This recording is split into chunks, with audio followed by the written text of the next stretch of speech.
Apesar do Turing ter desenvolvido toda a matemática que dá origem à ciência da computação, a máquina de Turing é teórica, um modelo. Quem de verdade trabalhou no desenvolvimento do primeiro hardware, que pode ser considerado de fato o primeiro computador moderno completo de verdade, foi John von Neumann, do projeto do EDVAC, cujo paper pode ser considerado as bases do computador moderno. Por isso chamamos a arquitetura de hardware de todo computador como arquitetura von Neumann. E segundo ele, o que o Turing desenvolveu é impressionante, mas ele não chegou a descrever como de fato construir uma máquina de Turing de verdade. Aí o von Neumann preencheu as lacunas que faltavam do ponto de vista da engenharia do hardware.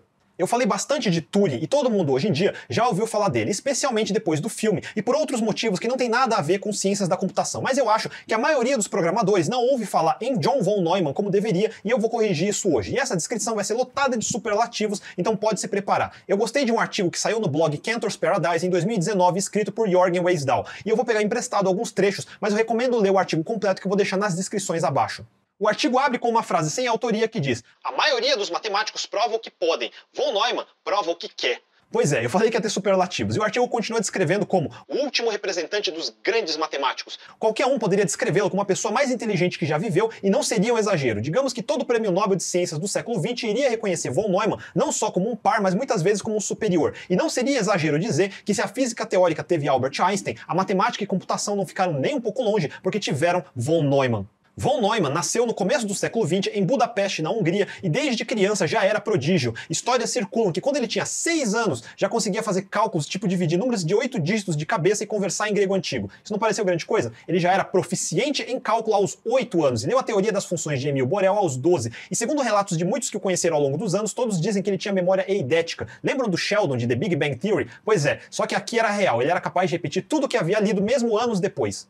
Num dos relatos no livro The Computer from Pascal to von Neumann, de Hermann Goldstein, ele diz o seguinte: "Uma de suas habilidades impressionantes era seu poder de lembrança absoluta. Dentro do que eu posso dizer, von Neumann era capaz de ler um livro ou um artigo e citar de volta palavra por palavra, e ele podia fazer isso anos depois sem hesitar. Ele também conseguia traduzir sem diminuir a velocidade da sua língua original para inglês. Numa ocasião, eu testei sua habilidade e pedi que ele me dissesse como o conto clássico A Tale of Two Cities começava. E assim ele começou a recitar o primeiro capítulo inteiro sem pausas e continuou citando até que eu pedi que ele parasse depois de uns 10 ou 15 minutos. Puta que o pariu. Esse é o tipo de coisa que é quase superpoder de herói da Marvel. O cara era tipo um Reed Richards com Tony Stark. Mas isso é só a ponta do iceberg. Quando von Neumann entrou para a faculdade em 1921, ele já tinha escrito um paper com seu tutor sobre uma generalização do Teorema de Ferrier. Aos 18 anos, ele já era reconhecido como um matemático propriamente dito. Colaborou em paper sobre teoria dos conjuntos em Berlim e teve aulas de física, incluindo estatística mecânica, com Albert Einstein. Ah, sim, ele estava na dúvida de que faculdade fazer, então eventualmente se formou tanto em engenharia química quanto PhD em matemática aos 24 anos. Sim, duas ao mesmo tempo, formado summa cum laude, ou seja, com a maior das honras. Um dos professores de matemática relatou o seguinte: "Durante um seminário para estudantes avançados em Zurique que eu estava ensinando, eu cheguei num certo teorema e disse que ele ainda não estava provado e que podia ser difícil. Von Neumann não disse nada por 5 minutos, daí ele levantou a mão. Quando eu chamei ele para ir para a lousa, ele foi, escreveu a prova. Depois disso eu tive medo de von Neumann." Assim, e esse professor era George Polya, por si só um dos maiores matemáticos da Hungria. Depois disso, ele continuou trabalhando em pesquisa com o maior matemático do mundo na época, David Hilbert, e durante esse período ele escreveu um monte de papers sobre teoria dos conjuntos e lógica, enquanto ainda estava na faixa dos 20 anos. E, em resumo, sua maior contribuição à teoria dos conjuntos é o que seria chamado de teoria von Neumann-Bernays-Gödel. E não, eu não sei o que isso significa, fica de lição de casa para vocês. Mais ou menos na mesma época que estava contribuindo para a teoria dos conjuntos, ele também provou um teorema conhecido como minimax para jogos de soma zero, e isso criaria a fundação para o novo campo de estudos que viria a ser chamado de teoria dos jogos. Lembra aquele filme do Russell Crowe, Mente Brilhante? Por causa do filme, todo mundo acha que foi o John Nash que deu origem à teoria dos jogos, e apesar de ter sido importante depois, quem criou a fundação toda foi von Neumann, em colaboração com o economista Oscar Morgenstern. Von Neumann depois publicaria o livro definitivo em jogos cooperativos de soma zero, intitulado Teoria dos Jogos e Comportamento Econômico, em 1944.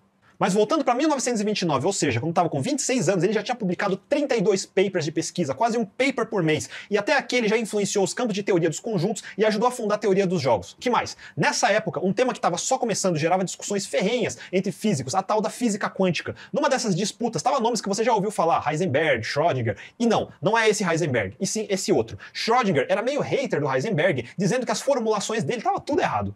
Iniciando com um incidente entre esses dois, nos anos seguintes o von Neumann publicou vários papers que estabeleceram um framework matemático rigoroso para a mecânica quântica, hoje conhecido como axiomas de Dirac e von Neumann. Isso sem contar que ele explicou como entender mecânica quântica do ponto de vista estatístico. Ele teve um insight que nem Heisenberg, nem Niels Bohr, nem Schrödinger tiveram, baseado no campo de estudos de seu mentor David Hilbert, os espaços vetoriais de Hilbert, que eu menciono no meu vídeo sobre supremacia quântica, mas só resumindo que enquanto gênios como Schrödinger estavam batendo cabeça entre eles, von Neumann foi e encerrou a discussão. Só que daí, o puto do Hitler subiu ao poder na Alemanha, a guerra estava para começar, e von Neumann foi para os Estados Unidos, recrutado para a Universidade de Princeton como professor visitante. Logo no começo, ele se virou para a teoria górdica. E sim, eu também não tenho a mínima ideia do que diabos é isso, mas segundo o artigo, teoria ergótica é uma área da matemática que estuda as propriedades estatísticas de sistemas dinâmicos determinísticos. Enfim, basta dizer que, para surpresa de ninguém a essa altura, von Neumann fez contribuições essenciais, incluindo o teorema ergódico médio de von Neumann, considerado a primeira base matemática rigorosa para a estatística da mecânica de líquidos e gases. O matemático Paul Halmos disse sobre isso: se von Neumann nunca tivesse feito mais nada, só isso já seria suficiente para garantir imortalidade na matemática. Com a Segunda Guerra iminente, os putos dos nazistas perseguindo os judeus, era questão de tempo para chegarem na Universidade de Göttingen, na Alemanha, que era então a referência do mundo em matemática e física. Mas por causa da perseguição, diversos nomes famosos ou foram expulsos ou fugiram, e muitos foram para o recém-formado Instituto para Estudos Avançados nos Estados Unidos. Além de von Neumann e Wigner, veio Einstein, que era judeu, claro, daí outros como Max Born, Leo Szilard, Edward Teller, Edmund Landau, James Franck, Richard Curran e vários outros foram também. Enquanto estava no Instituto de Estudos Avançados, von Neumann, só para variar, fundou o campo de geometria contínua. Assim como no caso da teoria ergótica, ele publicou 2 papers, um provando sua existência e discutindo suas propriedades, e outra dando exemplos. Fundar campos novos virou rotina para o von Neumann. Fico imaginando ele acordando e pensando: que novos campos de estudo que não existem eu quero revolucionar hoje. E para provar isso, lá pro meio dos anos 30, ele desenvolveu expertise também na ciência de explosões, fenômeno que é bem difícil de modelar matematicamente. Veja uma explosão em CG em filmes dos últimos 20 anos e você vai ver que só hoje conseguimos simular explosões de forma mais realista. De qualquer forma, von Neumann acabou se tornando uma autoridade também na matemática de cargas moldadas, cargas explosivas para focar o efeito da energia na explosão. E sua maior contribuição para a bomba atômica foi no conceito e design das lentes explosivas que era necessário para comprimir o núcleo de plutônio da arma Fat Man, que foi a usada em Nagasaki. Assim, ele participou do projeto Manhattan também e era conhecido de Richard Feynman e Robert Oppenheimer. No currículo de von Neumann, até agora temos contribuições na matemática, incluindo teoria dos conjuntos, teoria dos números e espaços de Hilbert, na física, em especial em mecânica quântica, na economia com a teoria dos jogos, na biologia com celulares autômatos e depois em computadores e inteligência artificial, e aqui voltamos ao nosso tópico central. Seu trabalho com computadores começou em Princeton, no meio dos anos 30, depois de se encontrar com um jovem Alan Turing, de 24 anos, quando ele também passou um ano no Instituto de Estudos Avançados entre 1936 e 37. Turing começou sua carreira trabalhando no mesmo campo que von Neumann, em teoria dos conjuntos, lógica e o problema de decisão de Hilbert, o tal de Entscheidungsproblem. Por isso, seu paper seminal de 1936 se chama On Computable Numbers with an Application to the Entscheidungsproblem. Quando terminou seu PhD em 1938, Turing já tinha estendido o trabalho de von Neumann e Gödel e introduziu lógica original e a noção de computação relativa, aumentando suas máquinas de Turing anteriores por máquinas oráculo, permitindo um estudo de problemas que vão além das capacidades da máquina de Turing original. Von Neumann chegou a convidar Turing para uma posição de pós-doutorado como assistente de pesquisa depois do PhD, mas Turing rejeitou e, em vez disso, viajou de volta para a Inglaterra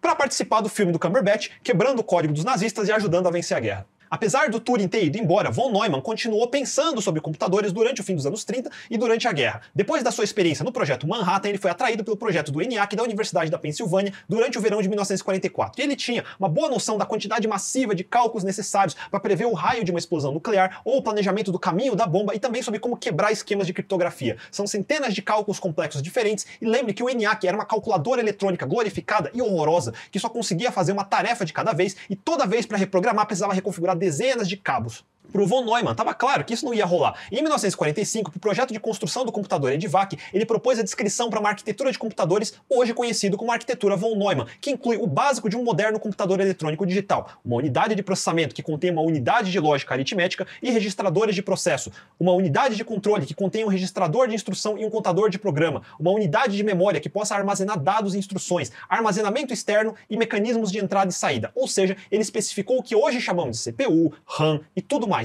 É a descrição de um computador moderno. Como eu disse antes, o grande insight que separa o computador moderno das grandes calculadoras, que tanto Turing quanto von Neumann pensaram, mas que não era nem um pouco óbvio na época, era o conceito de instruções de programa e dados conviverem no mesmo espaço de memória e armazenamento, em vez de serem duas coisas separadas como na máquina de Babbage. E não contente em ter feito só isso, claro que von Neumann foi além. Se você estudou algoritmos e estruturas de dados na faculdade e viu algoritmos de ordenação, com certeza esbarrou no merge sort, que divide arrays pela metade antes de ordená-los recursivamente para no final fazer o merge do resultado. E foi inventado por John von Neumann, claro. E ele mesmo escreveu o algoritmo para o computador EDVAC. De bônus, já que parece que ele tinha tempo sobrando, ele introduziu computação estocástica, embora a ideia era tão inovadora para a época que não seria implementada por mais uma década. E por fim, ele criou o campo de autômatos celulares, que precedeu a descoberta da estrutura do DNA por muitos anos. E esse provavelmente vai ser o maior, melhor e mais influente currículo de um acadêmico e engenheiro que você jamais vai ver. E só para jogar mais lenha na fogueira, você poderia imaginar que um matemático do calibre de von Neumann, que está ali pau a pau no grupo de nomes como Einstein, ou Schrödinger, ou Hilbert, deve ser um daqueles matemáticos introspectos, tímidos, antissociais, bem no estilo Turing do Cumberbatch, né? Não. Pelo contrário, segundo relatos de conhecidos, festas e vida noturna tinham um apelo especial para von Neumann. Enquanto ensinava na Alemanha, ele foi assíduo da era de cabarés do circuito noturno de Berlim, e as festas na casa de von Neumann eram frequentes e famosas e longas. Ele era aquele tipo mais bonachão que fazia piadas infames, e durante o período no Instituto de Estudos Avançados ele recebia reclamações porque ligava seu gramofone super alto, tocando marchas alemãs no escritório e ia distraindo todo mundo, incluindo Albert Einstein, que ficava putaço.